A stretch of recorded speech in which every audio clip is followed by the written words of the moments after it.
அதாவது ஒரு திறமையற்றவனுக்கு பேரும் புகழும் வரும்போது அதை பற்றி நீ வருத்தப்படாமல் இப்படி எண்ணிக்கொள். எப்படியா? அடிக்கிற காற்றில் பறவையும் பறக்கும், பேப்பரும் பறக்கும். காற்று நின்றால்தான் தெரியும் பறவை எது, பேப்பர் எது என்று. நான் என்கின்ற ஆணவம் கூடாது. நாம் என்கின்ற அந்த உணர்வு தான் நம்மிடையே தோன்றல். நான் என்பது ஆணவத்தினுடைய வெளிப்பாடு.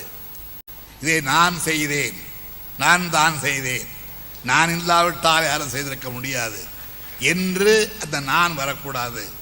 அங்கெல்லாம் நாம் தான் வர வேண்டும் என்று நான் இன்று நேற்றல்ல பல ஆண்டு காலமாக பேசி வருகிறேன். இந்த நாம் என்ற உணர்வு மேலோங்க வேண்டும் என்பதற்காக. நான் என்று சொன்னால் இரண்டு உதடுகளும் ஒட்டுவதில்லை. நாம் என்று சொல்லி பாருங்கள், இரண்டு உதடுகளும் ஒட்டுகிறது.